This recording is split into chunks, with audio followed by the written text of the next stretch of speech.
함께 살펴볼 하나님의 말씀, 마태복음 6장 13절 말씀입니다. 지난 시간에 저희는 일용할 양식을 주옵시고 라는 말씀과 함께 우리가 우리 죄진자를 용서해 준 것 같이 우리들을 사해달라는 그런 말씀을 함께 살펴봤습니다.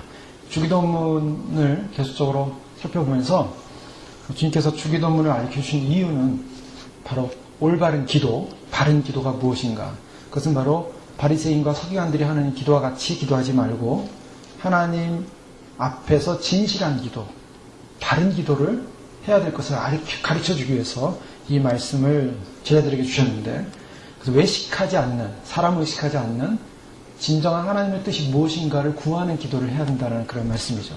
그런 가운데 이 기도의 결론은 결국 우리는 아무것도 아닙니다. 우리는 아무것도 아니고 오직 하나님의 의가 아니고서는, 하나님의 도움이 아니고서는 존재할 수 없습니다. 철저하게 하나님의 통치, 하나님의 나라, 하나님의 뜻이 이루어져야 되고, 또 우리의 일용할 양식을 구하는 과정 속에서도 우리의 힘으로 살 수 있는 것이 없습니다. 오직 하나님의 은혜입니다. 하나님의 도우심입니다. 또한 우리 자신을 돌이켜볼 때 우리는 하나님 앞에서 용서함 받은, 아무것도 우리 의를 드러내고 우리를 자랑할 수 있는 것이 없는, 주님부터 철저하게 용서함 받고 긍휼함을 얻는 존재이기 때문에 우리는 아무것도 아니기 때문에 우리 앞에 죄를 지은 사람도 우리가 용서해야 되는 그런 존재입니다. 라는 그런 고백의 기도를 하라는 것입니다. 그래서 지난 시간에 살펴봤던 대로 우리는 공급되어지는 존재, 우리가 스스로 만들 수 있는 존재가 아니라 일용할 양식이라는 것 자체는 하나님이 공급하지 않고는 살 수 없는 존재라는 것, 하나님이 도우시지 않고 살 수 없는 존재라는 것. 그래서 날마다 하나님의 도우심을 받아야 되는데, 그것은 육적인 양식, 먹는 것만이 아니라 영의 양식, 예수님께서 먹는 것만이 아닌 신령한 생명의 떡이신 예수 그리스도를 사모하라는 그런 말씀으로 날마다 주님을 만나고, 날마다 주님을 갈망하고, 날마다 때에 맞는 양식, 그래서 마지막 때를 걸어가는 이때 주님께서 우리로에게 주시는 그 양식을 구하라 라는 말씀을 살펴봤고요.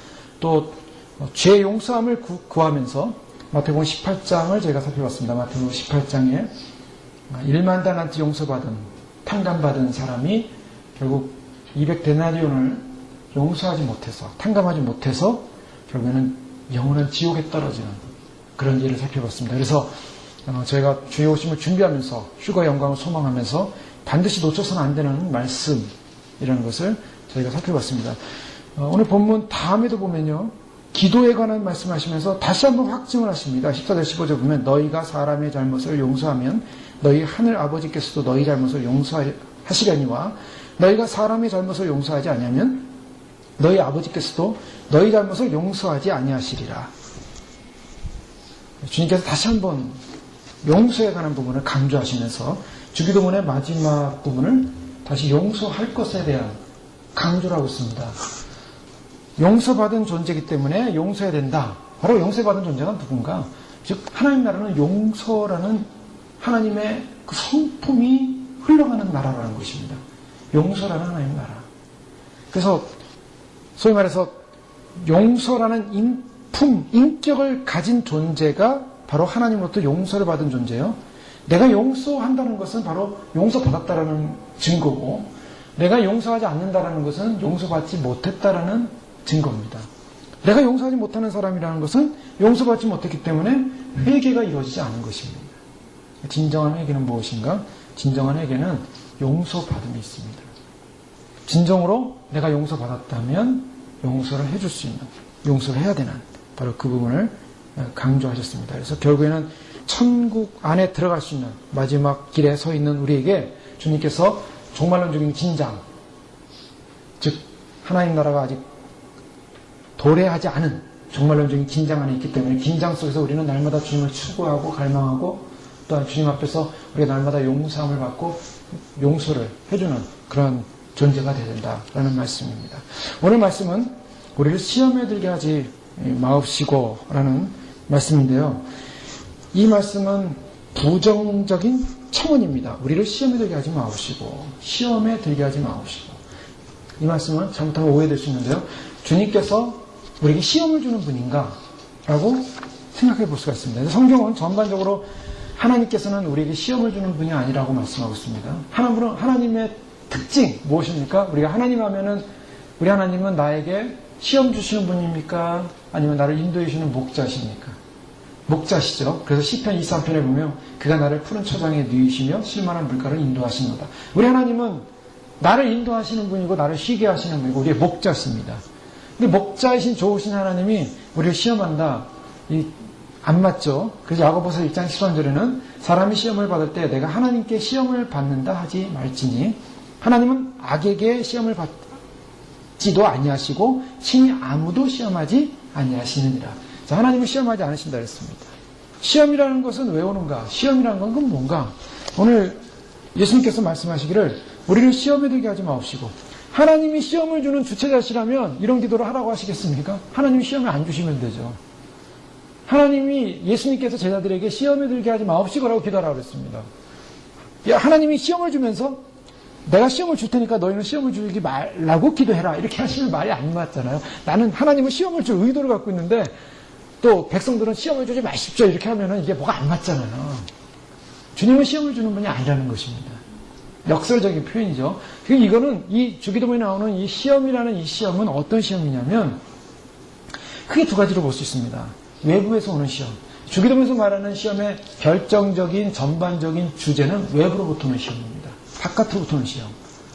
그러나 이 시험이 바깥으로부터 올 때 우리의 태도나 상황에 따라서 그 시험이 내 안에서 어떻게 반응하냐에 따라서 그것이 시험이 될 수도 있고 시험이 되지 않을 수 있다는 것입니다. 그렇기 때문에 주님은 이 두 가지 요소를 다 기도하라고 하신 거죠. 그러나 그 중에서 가장 결정적인 첫 번째 요소는 외부로부터 오는 시험으로부터 나를 시험에 들지 말게 해주달라고 그렇게 기도하는 것이고 그 다음에 연결돼서 다만 악에서 구하시옵소서. 악과 시험을 같은 동등관계로 놓습니다. 그러면 이 시험이라는 존재가 뭐고 악이라는 존재가 뭔가? 시험과 악이 같다라는 것이죠. 그래서 악에서 구하옵소서. 시험에 들지 하지 마옵시고 악에서 구하옵소서. 성경에 보면 시험에 관한 내용이 많이 나오죠. 특별히 이제 복음서에 보면 예수님께서 제일 전형적으로 시험을 받으십니다. 예수님께서 성령에 이끌려서 광야로 가셨죠. 40일을 밤낮으로 이제 줄이시고 금식하셨는데 40일 밤낮 줄이고 금식 끝날 때 이제 마귀가 사단이 나타나죠. 그 사단이 나타나서 시험을 합니다. 예수님을 시험했다 그랬어요. 자, 시험한 것 중에 가장 결정적인 외부적인 시험, 사단이 주는 시험이 뭡니까? 첫 번째 생존의 문제를 시험하고 있더라는 거예요. 자, 시험이 뭔가? 사단이 시험을 하는데 외부에서 시험이 오는데 어떤 문제를 가지고 시험을 갖고 오냐면 생존의 문제를 갖고 시험을 하더라는 겁니다. 우리가 예수님을 믿고 기독교인이 되고 신앙생활 하면서도 결정적인 문제는 이 땅을 살아야 되기 때문에 아직 이 땅을 벗어난 것이 아니기 때문에 삶의 존재 과정 속에서 생존의 문제가 있습니다. 이 생존의 문제에서 사람들이 많은 고민이 있죠. 여러 가지 생각을 하고 여러 가지 날마다의 삶이 생존의 문제 아니겠습니까? 생존의 문제가 앞에 오면은 그 다음 문제는 참 이렇게 다 시작되는 게 많아요. 그죠? 생존의 문제를 위해서 주일 예배도 빠져야 되고 생존의 문제를 위해서 모두 하나님과의 관계도 없어야 되고 생존의 문제. 이게 생존의 문제가 앞에 오면 사람들이 어떻게 주춤거립니다. 이 생존의 문제는 중요한 거기 때문에. 그게 중요한 건 뭡니까? 생존의 문제를 가지고 딱 마귀가 일단은 딱 거는 거예요. 시험을. 거기 걸리냐 안 걸리냐는 이제 본인에게 달려있는 거죠. 누구에게나 생존의 문제는 옵니다. 그런데 그것을 내가 생존의 몰래 걸려서 끌려갈 것이냐 아니면 생존의 문제를 뛰어넘을 것이냐. 자, 예수님께서 가장 중요한 것은 지금 줄이셨습니다. 배고프십니다.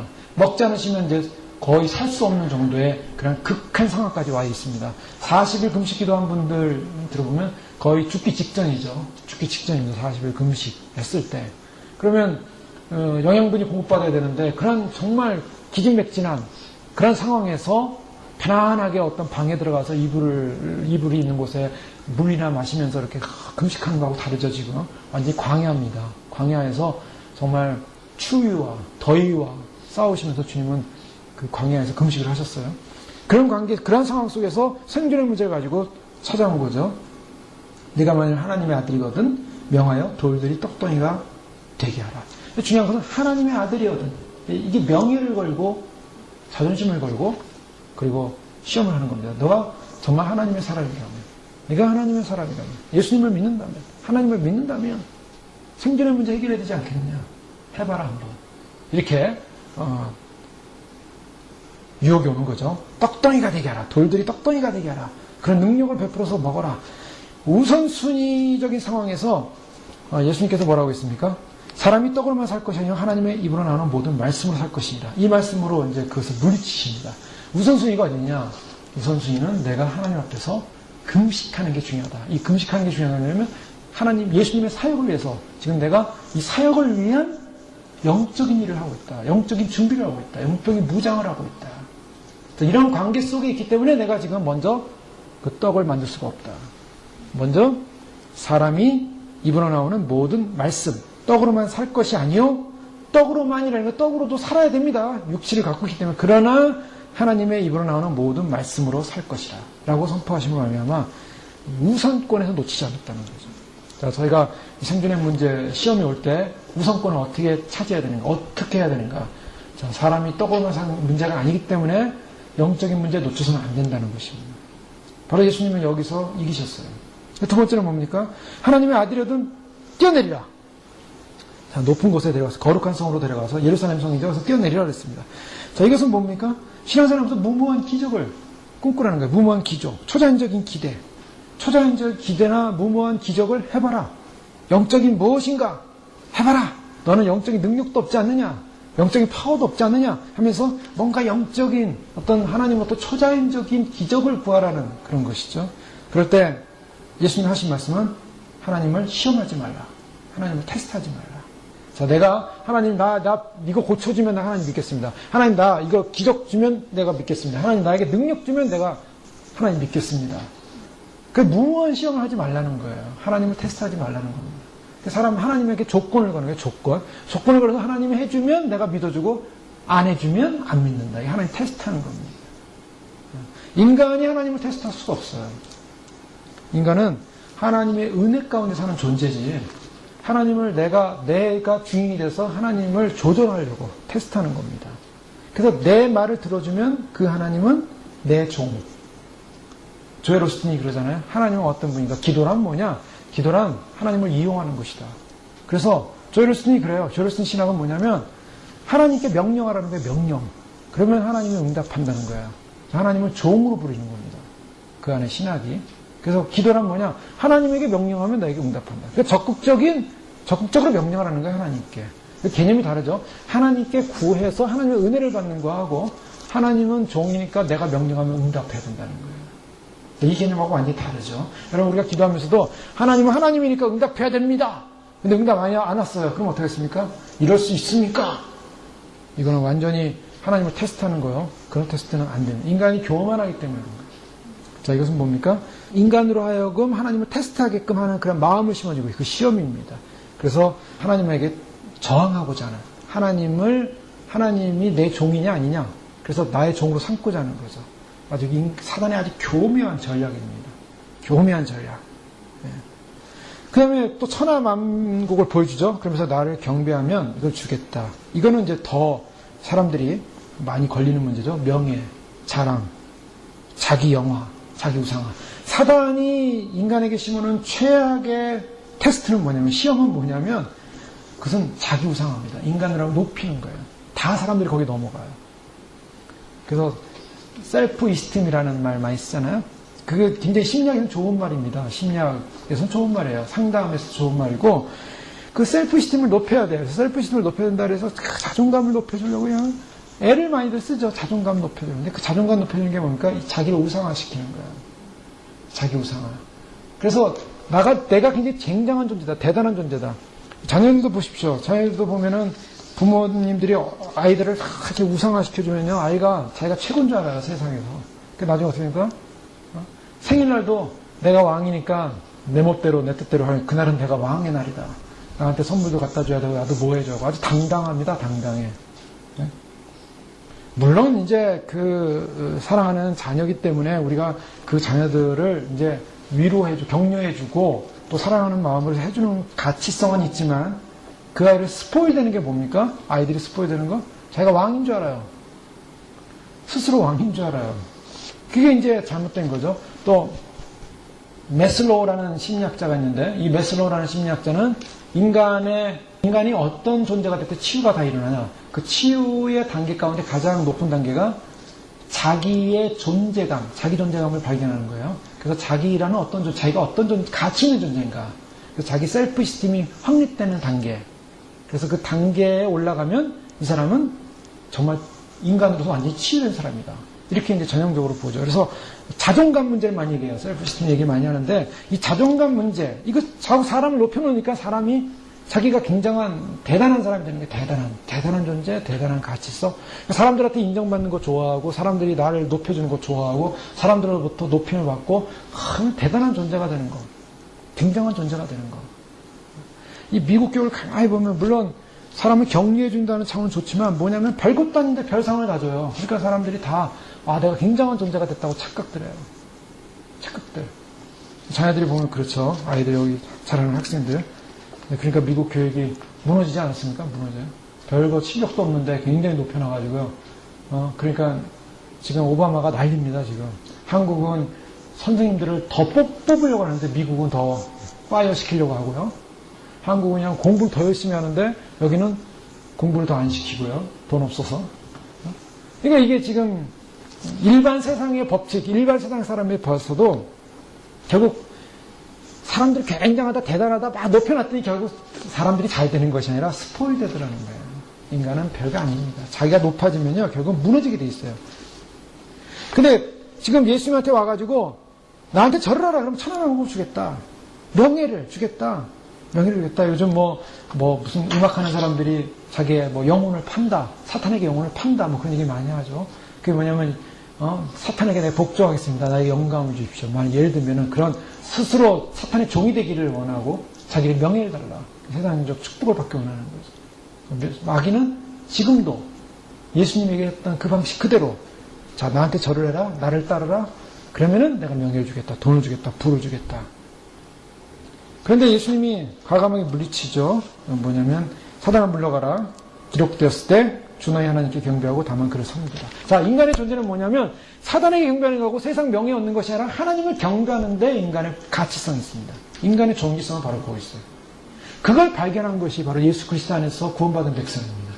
구원받아서 거듭났다라고 하는 것은 뭘 말하냐면 내가 하나님을 예배하는 존재였구나. 내가 하나님께 소속된 존재였구나. 하나님과 연결된 존재였구나라는 걸 발견하는 것이 가장 위대한 가치입니다.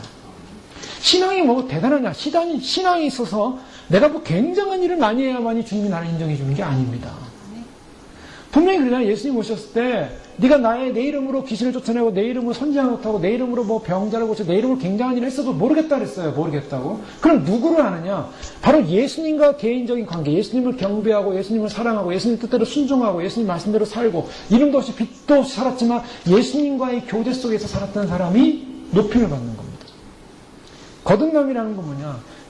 하나님을 경배하는 존재가 된다는 거예요. 예전에는 나를 경배했습니다. 예전에는 내가 중요했습니다. 예전에는 내가 소중한 존재였습니다. 그런데 거듭나고 나니까 이제 내가 아니더라는 거예요. 나는 이 우상 땅저 쇳덩어리요. 오직 하나님의 국민만이 필요하고 주님을 높이는 존재로서 나는 존재해야 되는 것을 깨닫는 것. 그것이 바로 거듭남이요. 그것이 축복입니다. 근데 그걸 깨닫지 못하고 스스로가 높아지고 교만해지고 자만해지면 이제 시험에 드는 거예요. 그게 그 영적인 시험에 드는 겁니다. 또 이런 영적인 이제 사단이 이렇게 공격해 올 수도 있고요. 또 여러 가지 공격이 옵니다. 또 상황과 환경이 바뀔 수가 있어요. 환란이 올 수 있습니다. 여러 가지 어려움이 올 수 있습니다. 궁핍이 올 수 있습니다. 여러 가지 이런 어려움이 초대교회도 왔어요. 그래서 바울이 디모데에게 편지를 하면서 형제들아, 우리가 모든 궁핍과 환란 가운데 너희 믿음으로 말미암아 너에게 위로를 받았다 하면서 이러므로 나도 참다 못해 너희 믿음을 알기 위해서 보내었노니 이는 혹 시험하는 자가 너희를 시험하여 우리 속으로 헛되게 할까. 환란과 궁핍이 너무 심하니까 사람들이 예수님 믿다가도 우리가 왜 예수님 믿었는데 이렇게 환란을 당하는가 하고서 시험에 빠질까 봐. 시험하는 자가 너희를 시험하여. 그 환란이 어려움이라는 거, 환경적 어려움이 굉장히 큰 시험입니다. 그런 것 때문에 낙심될 수가 있어요.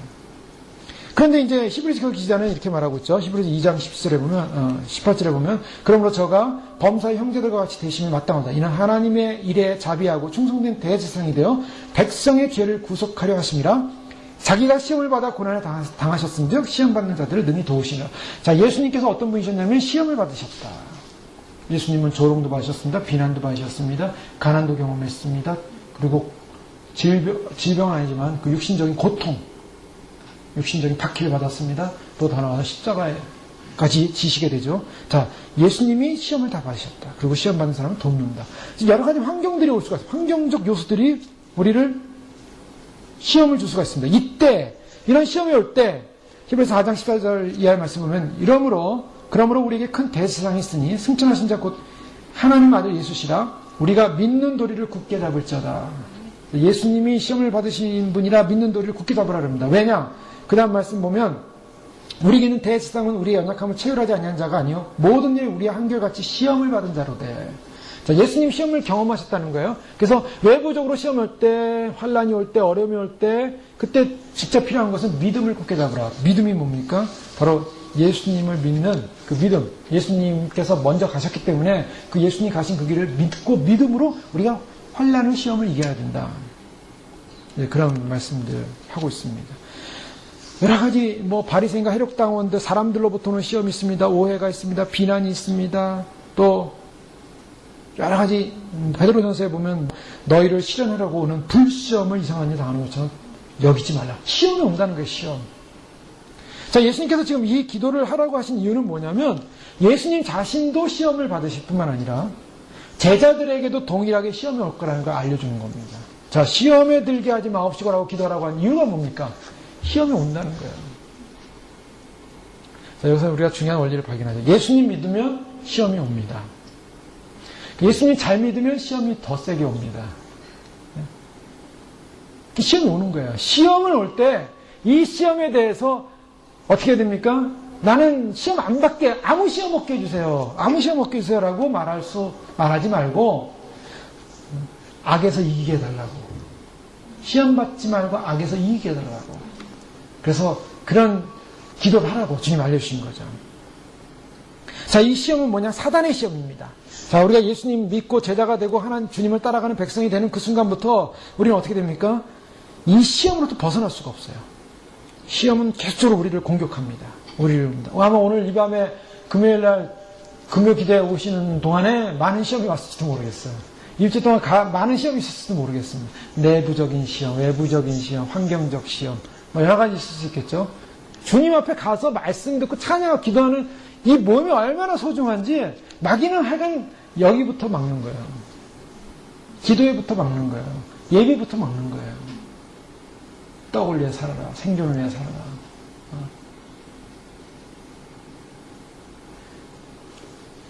여러 가지 시험이 옵니다. 그런 시험 앞에서 어떻게 되겠습니까? 예수님도 시험을 계속 사람들로부터 당했어요.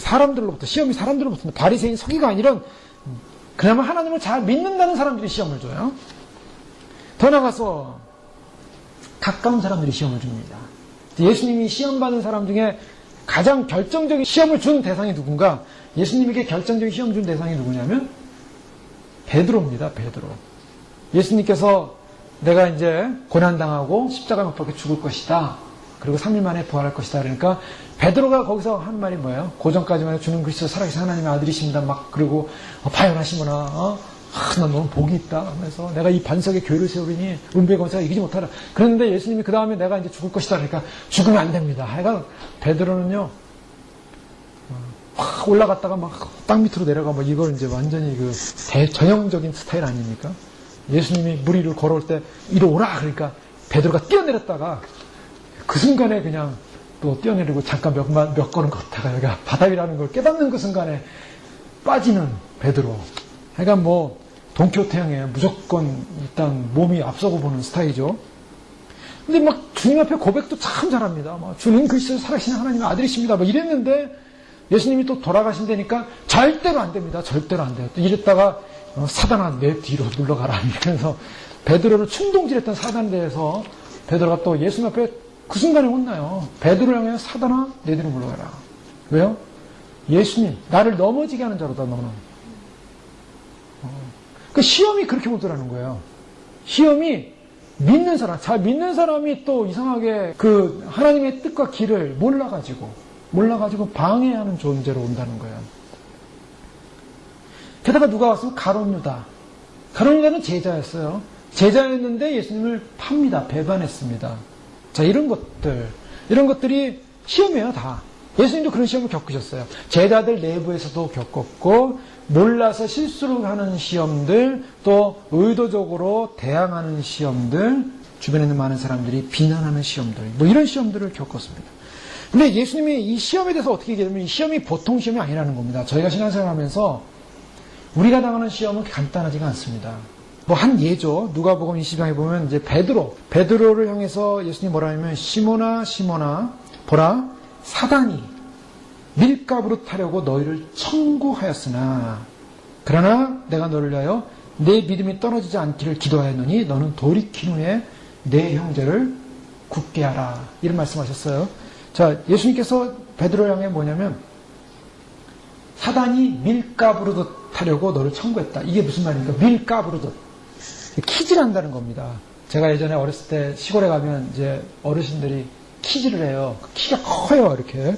그러면 이 안쪽은 그렇게 푹 파였고, 이쪽은 넓은 그런 거 아닙니까? 근데 거기다 곡식을 넣고요. 곡식을 샥 들었다가 딱 놓으면서 이렇게 바람을 부는 거예요, 바람을. 딱 들었다가 놓으면서 바람을 불면 무거운 알곡은 안으로 뚝 떨어지면서 빨리 떨어지고 쭉정이는 휙 바람에 날아갑니다. 그래서 휙 한번 하면은 쭉정이로 휙 날아가요. 그리고 알곡만 안으로 탁탁 들어와요. 자, 지금 뭘 말하냐면 사단이 베드로를 올려놨다 놨다 올렸다 놨다 한다는 거예요. 정신없는 거예요. 사단이 부는 바람에 지금 떴다가 어디로 가야 될지 모르는 거예요. 날아가야 되나 안으로 들어가야 되나 판단해야 돼요. 정신없는 바람이 부는 거예요. 예수님께서 기도했다 그랬어요. 그걸 위해서. 사단한테 지금 베드로가 올라왔다 정신없는 걸 보게 되는 거예요. 한순간 날아가면 어떻게 됩니까? 잃어버린 거예요. 예수님 잃어버리면 천국을 못 가는 거예요. 예수님이 그래서 끈을 잡는 거예요. 딱. 내가 너는 날아가지 않게 만들어놨다. 그러니 돌이킨 후에 내 형제를 굳게 하라. 무슨 말입니까? 너희를 청구하였다. 청구 뭐냐? 하나님께 내가 이들을 좀 테스트하겠습니다. 당신의 제자라고요? 예수님의 제자라고요? 한번 내 테스트 해보겠습니다. 다 예수님을 버릴지라도 나는 주님을 버리지 않겠습니다. 네가 오늘 다가오기 전에 3번 나를 부인하리라. 예수님께서 잡히셨어요. 예수님께서 이제 끌려갔을 때 베드로도 이제 몰래 갔죠. 가가지고 있다가 거기는 하속이 이 베드로를 알아보고 저자도 바로 갈릴리 예수님과 함께 있었던 사람이다. 그러니까 내가 아니다 하고 3번을 부인하면서 마지막에는 저주까지 했어요. 예수님을. 예수님이 그때 쳐다봤죠. 그래서 예수님과 베드로가 눈이 마주쳤습니다. 그리고 닭이 울었어요. 닭이 우니까 베드로가 어떤 생각이 들었습니까? 생각이 난 거예요. 자기가 예수님 배신하지 않고 끝까지 주님과 자는 곳에 나도 가겠다. 그렇게 결정했는데 자기한테 지금 자기가 잡힌 것도 아니었어요. 공포감, 두려움. 종이 하는 말 너도 저자와 같은 편이다라고 했을 때 같이 있던 사람이다 그랬을 때 그냥 놀래가지고 그냥 3번이나 저주를 하면서 막 부인을 한 결과 닭이 울더라는 거예요. 닭이 우는 순간 깨달았어요. 닭 오기 전에 네가 나를 3번 부인하래. 베드로의 장점은 여기 나타납니다. 베드로가 거기서 울어요. 왜 웁니까? 아니 자기가 그렇게 사랑하고 따랐던 주님을 부인했다는 그 분개감, 그리고 자기가 그렇게도 약한 존재라는 그런 연약함. 사도 중에 사도요. 사도의 대표입니다. 베드로. 이 베드로가 예수님을 3번이나 부인하고 닭 울고 나니까 우는 거예요. 그만큼 약한 존재라는 겁니다. 여기 잘 보셔야 돼요.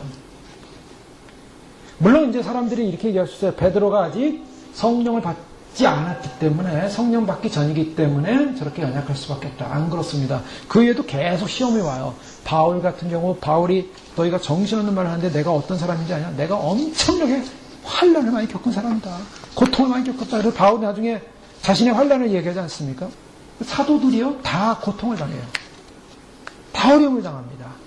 고린도서 11장 23절 27절에 보면 저희가 그리스도의 일꾼이냐 정신없는 말을 하거니와 나도 더욱 그러도다. 내가 수고를 넘치도록 하고 옥에 갇히기도 더 많이 하고 매도 수없이 맞고 여러 번 죽을 뻔하였으니 유대인들에게 40에 하나 감한 매를 5번 맞았으며 3번 태장으로 맞고 1번 돌로 맞고 3번 파선한 일에 일주야를 기쁘면서 지냈으며 여러 번 여행의 강의 위험과 강도의 위험과 동족의 위험과 이방인의 위험과 신의 위험과 광야의 위험과 바다의 위험과 거짓 형제 중에 위험을 당하고 또 수고하고 애쓰며 여러 번 자지 못하고 줄이며 목마르고 여러 번 굶고 춥고 헐벗어노라. 지금 이 고생이라는 것이 이 말로 할 수 없는 고생이라는 거예요. 그러니까 우리가 사도 바울 하면 본받아야 될, 참 우리가 정말 훌륭하게 생각하고 정말 주님의 그한 귀한 종으로서 이방인의 사도가 돼서, 근데 그의 삶을 내용을 보면요 정신없이 얻어맞는 거예요. 정신없이. 도시에 도착하면 제일 먼저 감옥에 갑니다. 그냥 배는 왜 가다 파손을 하고 막 암흑 가운데 막 일주일씩 그냥 막 난리가 나고요. 바울이 로마 갈 때 보세요. 막 배가 파손해가지고 다 죽는데 막 파손해서 다 바다에 던져지잖아요. 굶고 줄이고 매맞고 죽을 뻔하고 돌에 한 번 맞대. 하여간 바울은요 엄청나게 예수님이 아셨다는 거예요. 예수님마저도 뒤흔드는 사단인데 그 제자들 가만히 놔두겠습니까? 그러니까 시험을 당하지 않도록 기도하라고 하는 거예요. 그럼 나는 자신 있어. 나는 시험 안 당할 자신 있어. 나는 사단이 어떻게 감당 못해. 그런 사람 아무도 없습니다. 주님은 아세요. 우리의 약함을. 우리가 얼마나 약한가. 그냥 베드로 보세요. 예수님이 잡혀가는 그 장면 앞에서 그냥 더더더 떨면서 배신한다니까요. 여러분, 사람들이 그래요. 휴가 안 되고 환란이 나면 환란에서 내가 끝까지 믿음 잘 지켜야지. 그 앞에서 눈 뽑고 팔 자르고 하면요. 부모님들은 자식을 데려다 놓고 자식 눈을 뽑아요. 팔을 자르고. 그 앞에서 아이가 울고서 막 기절하는데 혀 뽑고. 유인표 받을래 안 받을래? 안 받을 사람 있겠습니까? 사람들이요. 이미 주님이 다 보여주신 거예요. 그 환란이 얼마나 무서운 환란인가. 그냥 간단한 게 아니에요. 그렇게. 마귀가 얼마나 악랄한 존재입니까? 마귀의 시대예요. 마귀의 시대. 지옥에서 마귀들이 할 수 있는 고문 방법을 다 끄집어내가지고 사람을 가장 고통스러운 고문을 한다고요. 예전에 아프가니스탄인가요? 우리 한 청년이 외대 아랍어과 나와가지고 거기 무슨 일을 하러 갔는데 아마 크리스찬이었어요. 근데 잡혀가지고 그때 목베임 당하지 않았습니까? 근데 그 목벨 때 그 톱으로 목을 쓰는 그 소리를요 녹음을 해가지고 유튜브에 띄웠어요. 그 알카에다 애들이 그 사람을 처형할 때 목을 톱으로 이렇게 쓸었거든요. 소리를 지르는데 아파가지고 생각을 해보세요. 젊은 청년이. 근데 그 소리를 지르는데 정말 그게 지옥의 소리 아니겠습니까? 근데 그 청년은 아마 주님을 잘 믿은 청년이었다고 하니까 천국 갔을 것이라고 보는데 그 마지막 환란 시대에 생각을 해보세요. 자, 우리가 이렇게 대단한 존재가 아니라는 거. 우리 여기서 우리 자신을 겸손하게 다시 한번 돌이켜봐야 됩니다. 주님이 시험에 들게 하지 마옵시고 다만 악에서 구하옵소서. 악에서 구해달라고 기도하는 거예요. 이 세상이 얼마나 악한 곳인가. 사단이 얼마나 악한 존재인가. 예수님께서 인간을 구원하시는 방법이 예수님께서 직접 오셔가지고 사단의 조롱거리가 되고 십자가에 못 박혀 돌아가셔야 했어요. 구원받는 게 간단한 문제가 아닙니다. 예수님이 인간을 구원시킨다는 문제가 간단한 문제가 아니에요. 하나님의 아들이 직접 오셔야만 하는 길이었어요. 근데 그 하나님의 아들이 가는 것마저도 방해하고 하나님의 아들을 공격했던 그 사단. 그래서 하나님의 아들을 십자가에 못 박혀 죽임으로 말미암아 사단은 승리를 외쳤어요. 요한계시록 보면 두 증인이 죽고 났을 때 막 사람들이 선물을 보내고 막 좋아했던 것처럼 그들이 막 축배를 아마 그날 밤에 들었을 거예요. 그런데 3일 만에 돌아가신 거예요. 그걸 몰랐어요. 죽음을 이기신 하나님의 아들. 사단은 제자들이 앞으로 신약 교회와 하나님 나라 확장이 이루어질 것을 알고 시험을 하고 베드로마저도 넘어뜨리고자 그냥 밀가부르듯이 그냥 올랐다 내렸다. 베드로는 그 순간에 넘어가는 거예요. 그 순간에.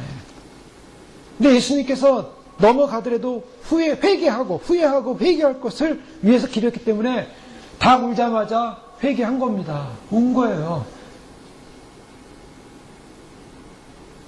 사단의 시험을 앞에 두고 마가복음 13장 9절에 보면 너희는 스스로 조심하라. 사람들이 너희를 공에 넘겨줄 있고 너희를 회당에서 매질하겠으며 나를 인하여 너희가 관장들과 임금들 앞에 서리니 이는 저에게 증거되려 함이라. 자, 주님께서는 그의 제자들에게 사단의 공격이 앞으로 심할 것이고 올 것이고 그 사단의 공격은 굉장할 것이다 라는 것을 미리 알려주시면서 위에서 기도하라는 거예요. 위에서. 이 사단의 공격을 피할 수 없으니까 주님? 피할 수 없는 길입니다. 우리가. 디모데후서 3장 12절 이하에 보면 무릇 그리스도 안에서 경건하게 살고자 하는 자는 핍박을 받으리라. 이게 하나님의 말씀이에요. 악한 사람들과 속이는 자들은 더 악해져서 속이기도 하고 속기도 하나니. 자, 경건하게 살고자 하는 자는 어떻게 합니까? 핍박을 받습니다. 근데 이 경건하게 사는 거하고 악한 사람하고 비교가 되고 있죠? 근데 악한 사람은 어떤 존재입니까? 속이는 자라 그랬어요. 속이는 자. 그러니까 악한 존재가 뭐냐? 바로 속이는 존재들. 사단은 어떤 존재냐? 어떤 속성을 갖고 있냐? 속이는 속성을 갖고 있습니다. 그러면 이 속이는 속성에 반대되는 경건한 사람은 어떤 사람입니까? 정직한 사람이에요. 정직하게 사는 사람들. 이 정직하게 살고자 하는 삶이 어려움이 옵니다. 어려움이 오기 때문에 이런 어려움 속에 사단의 여러 가지 유혹 속에서 반드시 믿음으로 이겨야 된다. 그래서 요한계시록 말씀에 보면 7교회에게 주님이 뭐라고 말씀하시냐면 이기는 자가 된다고 말씀하고 있는 거예요. 이기는 자. 그 믿음으로 우리가 시험을 이기고 사단의 유혹을 이기고 마귀의 계기를 이겨야 됩니다. 그래서 뭐 이기는 능력, 이기는 자들이 주는 축복들이 좀 나오고 있지 않습니까? 이기는 자 돼야 된다. 자, 어떻게 이겨야겠습니까? 이기는 자가 되려면 어떻게 하겠습니까? 그것은 하나님의 말씀입니다. 아버지의 뜻대로 가는 것이죠. 아버지의 말씀과 아버지의 뜻대로 가고 내가 대단하고 내가 굉장한 존재가 아니라는 거. 내가 자신감에 넘쳐서 나의 의에 넘쳐서 내가 굉장히 퍼펙트한 존재가 돼서 나의 힘으로 살 수 있다라고 그렇게 말할 수 없다는 거예요. 겸손하게 주 앞에 무릎 꿇어야 합니다. 이기는 비결이 뭔가요? 이기는 비결은 시험을 들게 하지 마옵시고 다만 악에서 구하옵소서 구하라는 겁니다. 예수님께서 오실 때 가장 결정적인 게 뭐냐면 깨어있으라 그랬어요. 근데 예수님이 깨어있으라는 말을 누구한테 하냐면 제자들에게 했죠. 제자들이 겟세마네 동산에서 예수님 기도할 때 잠들어 있지 않았습니까? 그래서 예수님이 오셔서 볼 때 잠들었으니까 깨어있으라. 깨어있으라. 나를 왜 한시도 깨울 수 없더냐. 깨어나라래요. 자, 예수님이 깨어나라고 했을 때 왜 깨어나라고 했습니까? 시험을 대비해서 깨어나라고 한 거예요. 시험을 대비해서. 그 시험을 대비해서 깨어나라고 하신 그 예수님이 마지막 때 주님 오실 때 뭐 하라고요? 깨어있으라고 얘기하고 있어요. 왜요? 왜 깨어있으라고 합니까? 사단의 시험이 세기 때문이에요. 자, 그럼 우리가 이렇게 정리를 해보면 사단의 시험이 지금 어떻게 오겠습니까? 사단의 시험은 아까 말한 것처럼 하나님 나라를 구하지 못하게 하는 것입니다. 하나님 나라의 통치를 구하지 못하고 세상 영광, 세상 부, 세상 물질, 세상 자랑, 세상에서의 기적, 치유, 세상. 사단이 추구하는 건 바로 그거예요. 그래서 주님 오실 때 주님을 맞이하지 못하도록 하는 것인데 여기서 주님 뭐라고 합니까? 시험에 들게 하지 마옵시고 다만 악에서 구하옵소서. 이 말씀은 무슨 말이에요? 악이 뭡니까? 악이 사단이에요. 사단으로부터를 구해달라. 기도하라는 것입니다. 사단으로부터 구해달라. 주님이 제자들에게 원하는 것은 주의 나라, 주의 통치, 주의 의가 임하기 때문에 그 나라를 위해서 기도하라고 하셨고 주님이 오시는 통치의 왕으로 오실 때 진정한 사단이 제거되어지고 결국 주의 영광스러운 의의 나라가 이루어지는데 그 의의 나라가 이루어질 때 우리 백성들은 바로 그 사단으로부터 악한 자로부터 우리 자신을 보호받아야 되고 악한 자와 상관이 없는 구원을 얻어야 됩니다. 악한 자로부터 악에서 구하시옵소서. 자, 악으로 들어가서 악과 더불어 먹고 사는 게 아니죠. 악과는 상관이 없습니다. 우리는 악에서 구함을 당해야 됩니다. 구함을 받아야 됩니다. 주님께서 우리에게 무엇을 주려고 합니까? 무엇을 주시냐면 구원을 주시려고 해요. 주님이 우리에게 이런 기도를 하라고 하신 이유가 뭡니까? 이런 기도를 하라고 한 이유는 구원하기 위해서. 누가복음 8장 12절 말씀에 보면 이제 이런 10절 이하의 말씀 보면 하나님 나라 비밀에 관한 얘기가 나오고 있습니다.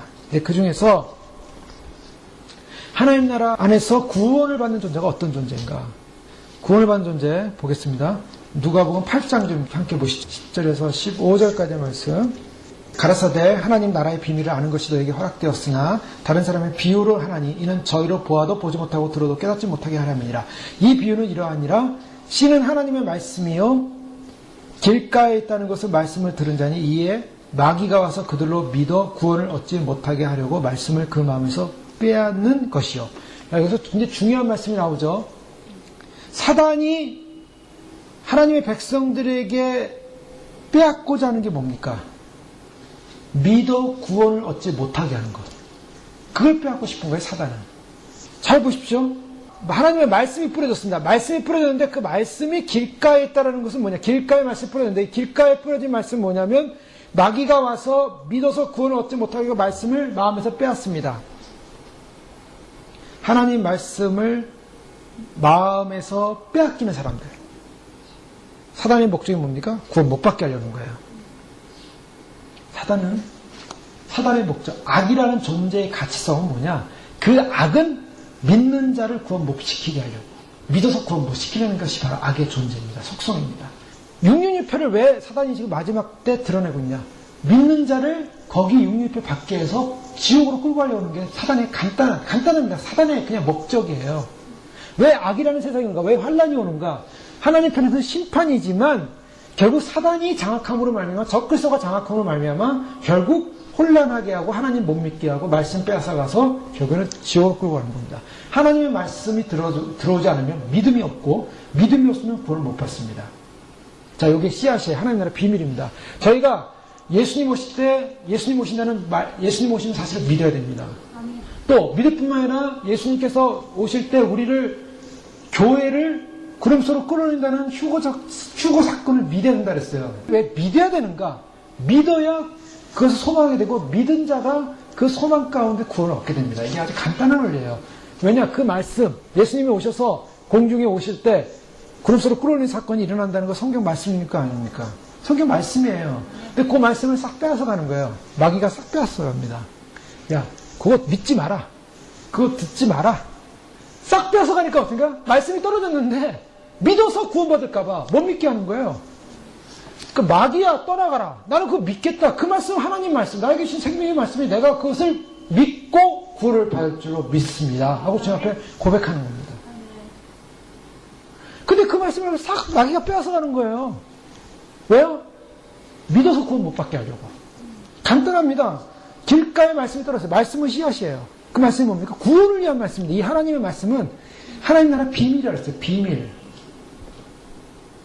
이 비밀의 말씀이 떨어졌어요. 구원의 말씀이 떨어졌는데 그 말씀을 못 믿게 하는 거예요. 그 안 믿는 사람, 못 믿는 사람은 구원 못 받습니다. 간단합니다. 교회에서 목사님들이 예수님 오신다, 예수님 오실 때 휴거가 일어난다, 교회 그 이방인의 궁극적인 축복은 휴거로서, 영광스러운 휴거로서 전시되는 거예요. 신부가. 그 영광스러운 휴거를 위해서 준비하고 단장하고 예배하는 것이 얼마나 지금 힘들고 어려운 싸움인지 몰라요. 마귀가 아주 그냥 그걸 못하게 하려고 아주 발악을 하고 있어요. 발악을. 지금. 아주 그 영적 전쟁이 너무나 치열하단 말이에요. 지금. 근데 그 말씀을 못 믿게 하려고. 믿어 구원을 얻지 못하게 하려고 그 마음에서 빼앗아가 버리는 거예요. 그러니까 주님 오심을 믿다가도 안 믿는 사람은 마음 뺏긴 사람은 휴거를 못 됩니다. 간단해요. 이게. 그러니까 주님 오심을 믿어야 돼요. 확실히 믿어야 됩니다. 그 믿음을 빼앗기면 안 돼요. 왜 그걸 빼앗깁니까? 그럼 누구한테 빼앗긴 거예요? 누구한테? 옆 동네에 빌려줬습니까? 옆 사람한테 줬습니까? 딴 사람 줬어요? 누구한테 준 거예요? 지금 그거 누구한테 빼앗겼어요? 그거를 마귀가 빼앗아 갔다는 거예요. 뿌려줬는데 그 말씀이 뿌려줬는데 그 말씀을 빼앗겼어요. 빼앗긴 사람은 길가봐 구원받지 못합니다. 주님 오심에 대한 말씀을 들었는데 믿어지지 못하고 믿지 못하면 빼앗긴 사람 구원받지 못해. 이것이 바로 천국의 비밀이에요. 지금. 그 다음 말씀 보십시오. 시선들을 보면 바위 위에 있다는 것은 이제 바위에 떨어졌죠. 말씀을 들을 때 기쁨으로 받으나 뿌리가 없어 잠깐 믿다가 심을 받을 때 배반하는 자예요. 분명히 나오죠.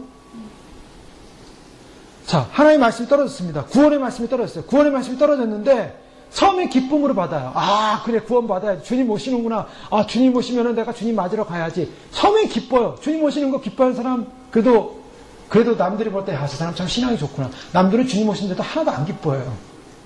주님 오시는 게 부담이면은, 아예 그냥 처음부터 길가부 하시고요. 근데 주님 오시면 기쁨으로 받았는데 문제가 뭡니까? 시험 받을 때 시험이 온다는 거예요. 시험이 오니까 어떻게 합니까? 배반하더라. 베드로가 시험이 오니까 어떻게 생각? 배반하더라. 근데 다행히 베드로는 예수님께서 미리 기도를 했어요. 떨어지지 않도록. 근데 기도가 없고 믿음이 없고 누가 정말 그들을 기도하지 못한 사람 어떻게 됩니까? 시험이 오면 배반하는 사람 어떻게 돼요? 배반하는 건 뭡니까? 처음에 기쁨으로 받았는데 그것이 기쁨이 아니 되면 기쁨이 아니 되는 그 순간 배반이에요. 자, 복음은 뭡니까? 하나님 말씀은 뭐예요? 하나님 말씀은 다르게 어렵게 생각하지 말아요. 예수 그리스도입니다. 말씀이 육신이 되어 우리 가운데 거하시네. 예수 그리스도예요. 그분이 천국을 가지고 오신 거예요. 그분을 믿는 자 천국 문이 열리는 거예요. 그분 안으로 들어가는데 천국이에요.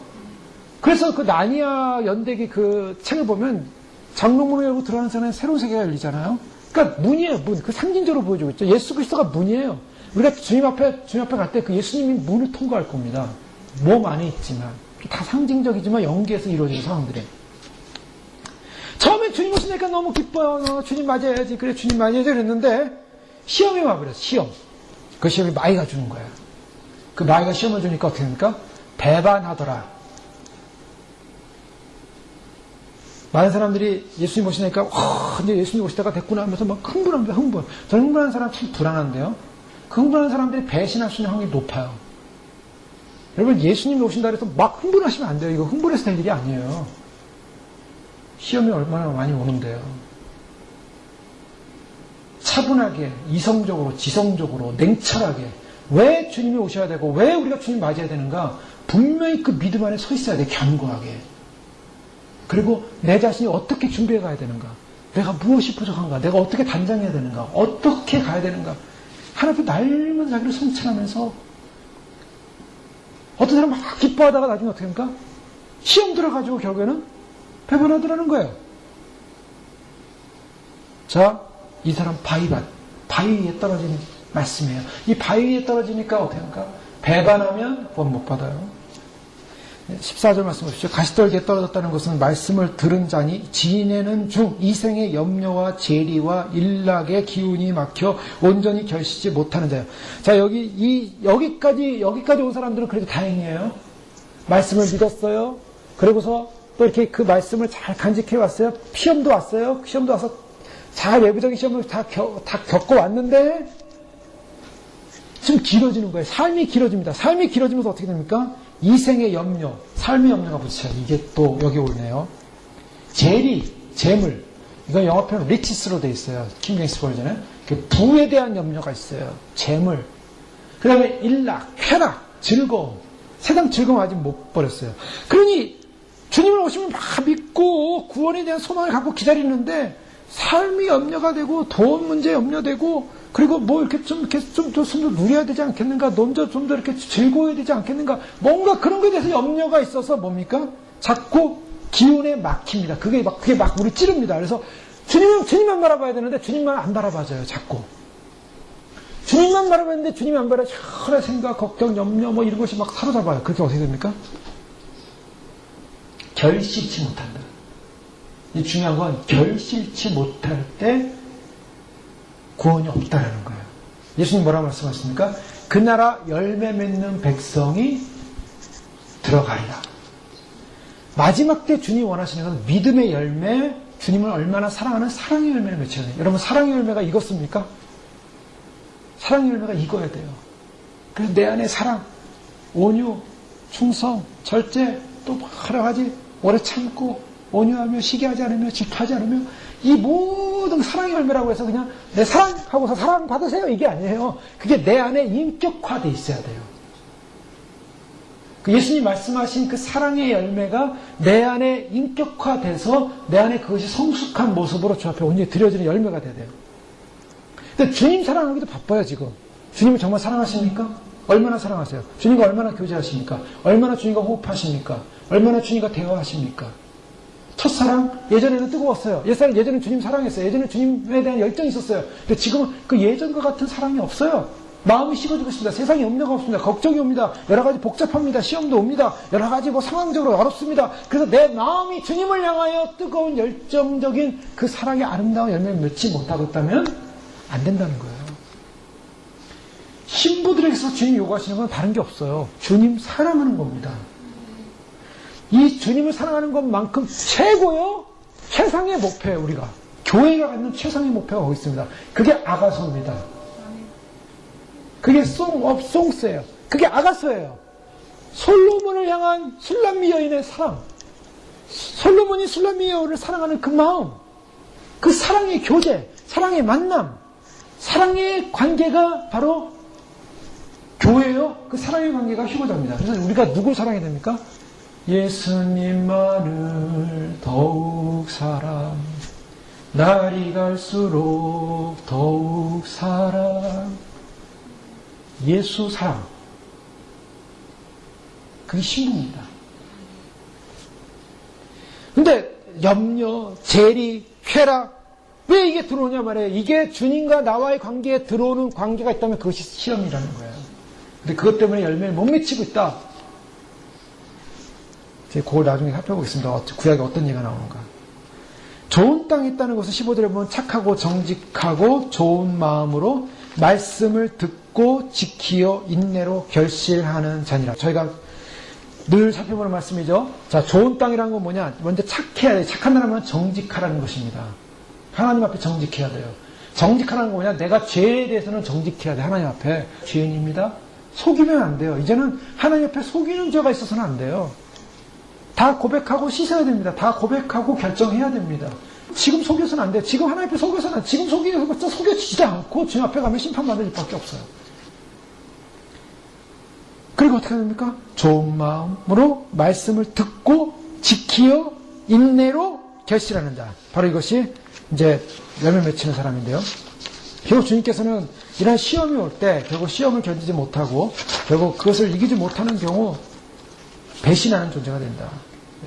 우리가 시험이 뭐가 있습니까? 세상을 살면서 재리의 염려, 세상의 염려. 우리 안에는 사실 시험이 많아요. 왜? 우리는 악성을 갖고 있기 때문이에요. 우리는 별로 이렇게 좋은 성품이 없어요. 누가 잘 된다더라, 잘 산다더라, 누가 잘 됐다더라 이러면 사람들이 그래 참 좋겠다 하면서 속으로 뭐합니까? 막 부러워하기도 하고 시기하기도 하고.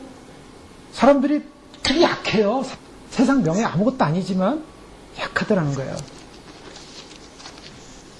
우리가 주님 앞에서 우리가 어떤 존재가 될까? 어떤 존재가 될까? 사실 사단이 뭐 대단한 걸로 오지 않아요.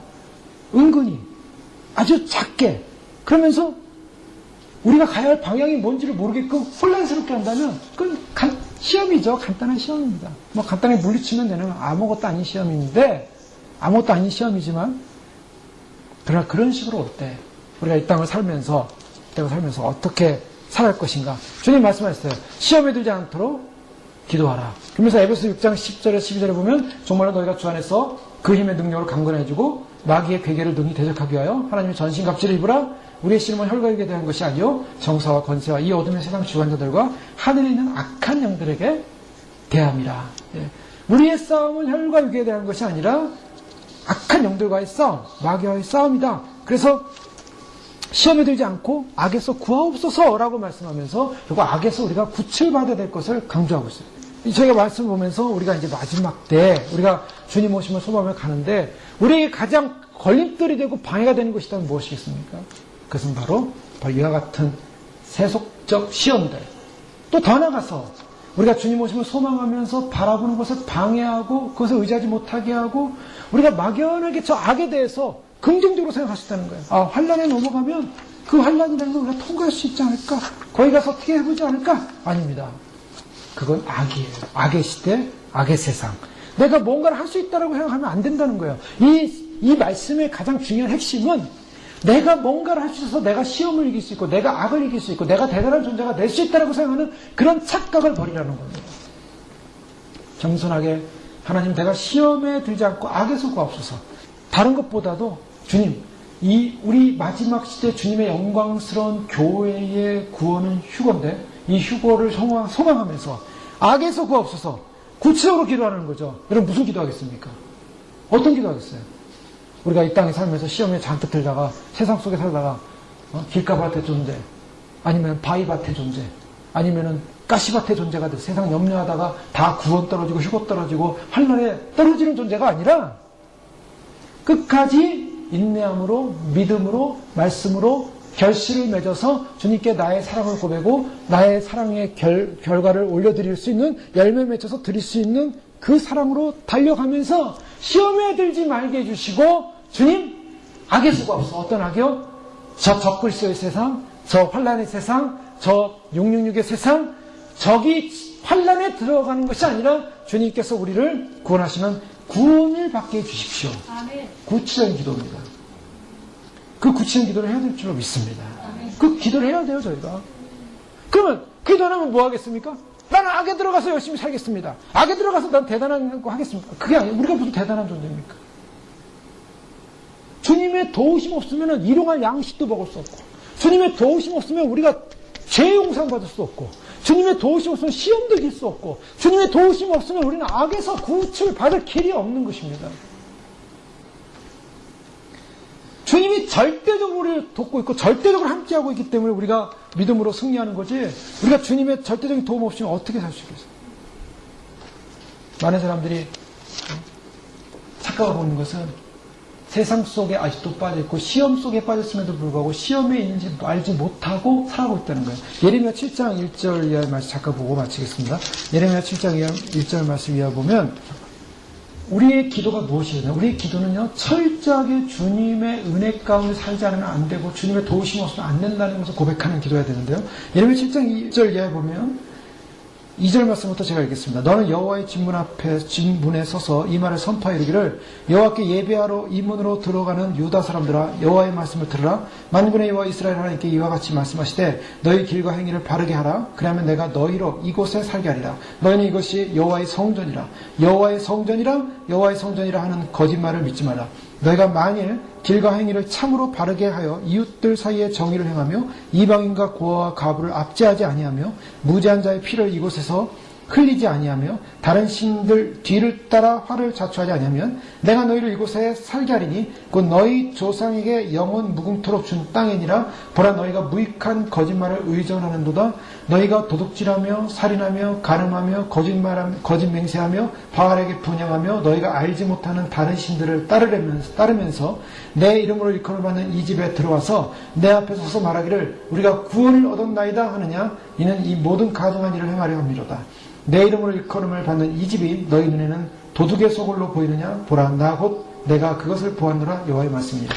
이스라엘이 망할 때, 유다가 망할 때 예레미야 선지자 중에서 뭘 경고하고 있냐면요, 이스라엘이 왜 망하고 있냐면 저희들이 망하면서 자신들의 위치를 뭘 몰랐냐면 자신들은 성전을 만들어 놓고 성전 안에 들어가서 하나님 우리가 구원받았습니다, 우리가 구원을 얻었나이다라고 스스로 기도하고 있었다는 거예요. 성전을 만들고 성전 안에 들어가서 우리가 구원을 받았나이다라고 기도하고 있는데, 하나님의 관점은 뭐냐면 너희가 성전에 와서 구원받았다고 제사를 드리고 구원받았다고 그렇게 너희가 찬양을 하고 구원받았다라고 너희가 자신하고 있지만, 실제로는 여기가 여호와의 성전이라 내가 구원받은 존재라고 하고 있지만 실제로 너희는 도둑질하고 있고 거짓말하고 있고 살인하고 있고 간음하고 있고 너희는 거짓 맹세하고 있고 바알에게 분양하고 있고 세상 돈 풍요 신에 분양하고 있고 너희가 알지 못하면 다른 신을 따르면서 내 이름을 끊는 다 받는 이 집에 들어와서 내 앞에서 말하기를 우리가 구원을 얻었다라고 너희는 말하고 있지 않느냐? 내 이름을 일컬음을 받는 이 집이 너희 눈에는 도둑의 소굴로 보이느냐? 주님의 눈에는 거룩한 성전에 와서 하나님께 정말로 예배드려야 할 예배자들이 뭐 하고 있냐면 자기들은 하나도 변화된 게 없어요. 변화된 게. 간음하고 있고 도둑질하고 있고 살인하고 있고 미워하고 원망하고 용서 안 하고 있고 거짓 맹세하고 있고 세상 쫓아가고 있고 세상 것을 다 누리면서 세상의 재리와 세상의 부와 세상의 쾌락과 세상의 즐거움과 그러면서 하나님께 나와서는 하나님 내가 주님 앞에 예배하고 있고 기도하고 있고 주님께서 나를 구원하실 것입니다. 나는 구원받은 백성입니다. 라고 한다는 거예요. 내가 너희를 쫓아내리라. 에브라임 쫓아내고 15절 말씀을 쫓아내겠다 그랬어요. 그리고 16절에 보면 그런데 너는 이 백성을 위하여 기도하지 말라. 그들 위하여 부르짖어 구하지 말라. 내게 간구하지 말라. 내가 내게 듣지 아니하리라. 자, 주님께서 우리에게 요구하시는 건 뭡니까? 우리가 주님 앞에서 굉장한 사람이 됐다, 대단한 사람이 됐다, 대단한 존재가 됐다고 나오지 말라는 거예요. 마음을 찢고 회개하고 내 안에 있는 죄를 고백하고 주 앞에서 내가 찢지 못한 죄가 뭔가, 내가 고백하지 못한 죄가 뭔가, 산상투에서 마음이 가난하는데 가난하지 못한 죄가, 애통하는데 애통하지 못한 게 뭐가 있는가, 내가 온유하는데 온유하지 못한 게 뭐가 있는가, 긍휼히 여기는데 긍휼히 여기지 못한 것이 무엇이 있는가.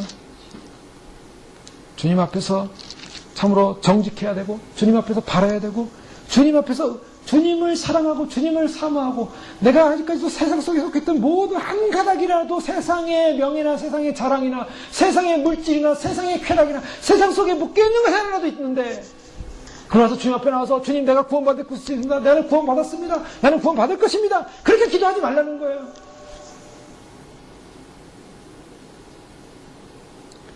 나는 없고 오직 주님 나라, 주님 영광, 주님의 이름이 거룩함을 받으시옵소서. 오늘 우리에게 일용할 양식을 주옵시고, 우리가 죄진 자를 사인같이 우리 죄를 사해 주옵시고, 시험에 들게 하지 마옵시고 다만 악에서 구하옵소서.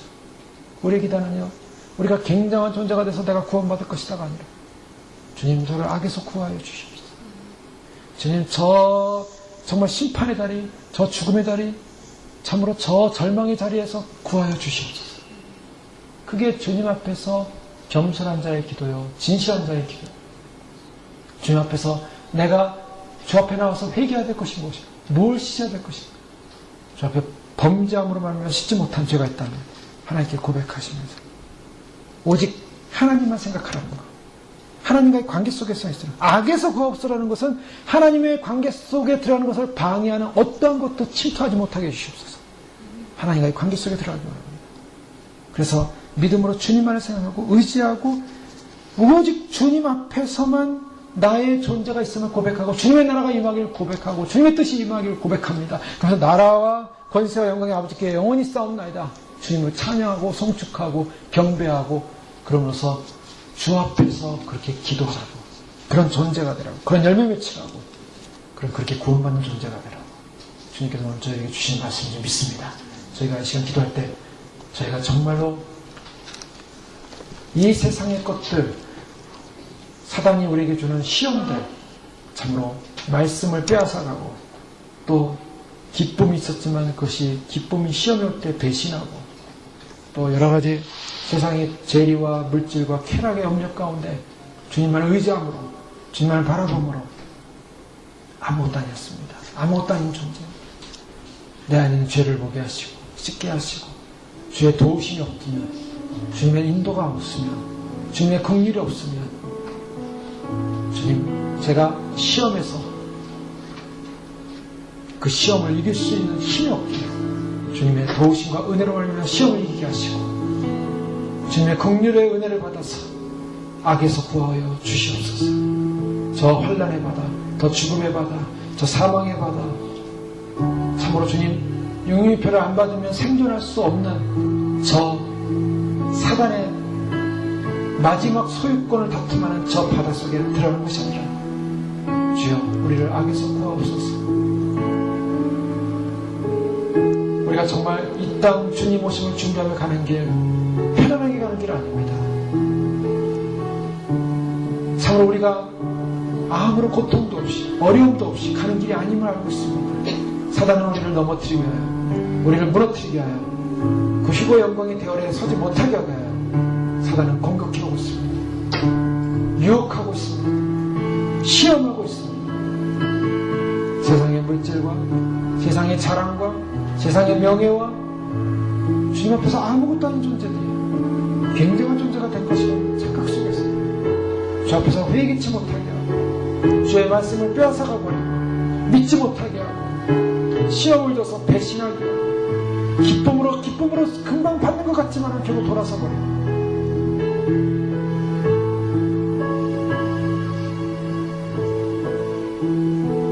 온갖 이 땅 속에서 주는 염려와 걱정과 육신의 소유적 정욕으로 말미암아 주님을 사랑한 마음이 점점 식어져가는 그러한 시험들,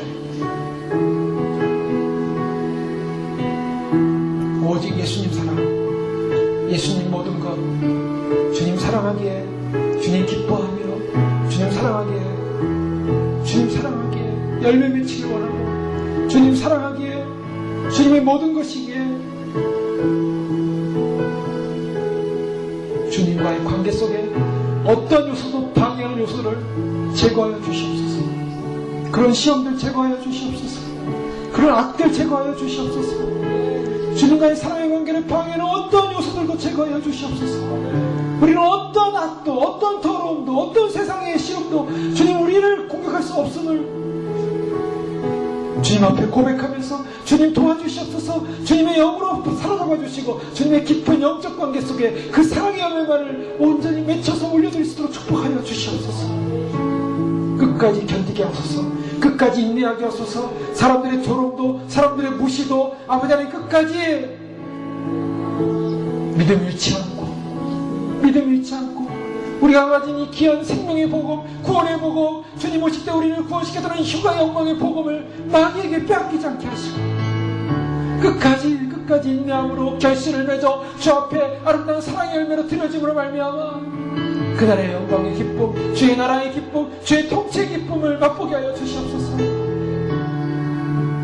우리로 하여금 시험에 이기도록 우리 주변에 있는 우리 성도님들, 우리 주변에 있는 분들 시험에 이기도록 결코 길가밭에 그 말씀이 떨어지고 결코 바위밭에 떨어지고 결코 참으로 가시밭에 떨어진 그러한 말씀이 되지 않게 해주시고 옥토밭이 되고 귀한 생명의 밭이 되어서 반드시 그 말씀 믿고 인내하여 지킴으로 인내함으로 결실을 맺는 귀한 생명들 될 수 있도록 축복하여 주시옵소서.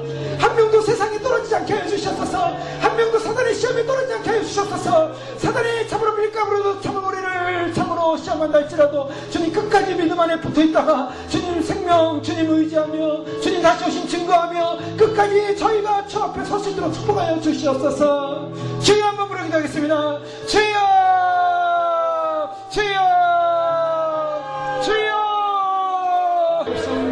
아버지 우리 연약함을 하시오니 주여 불쌍히 주시옵소서. 시험에 내지 않게 하여 주시옵소서.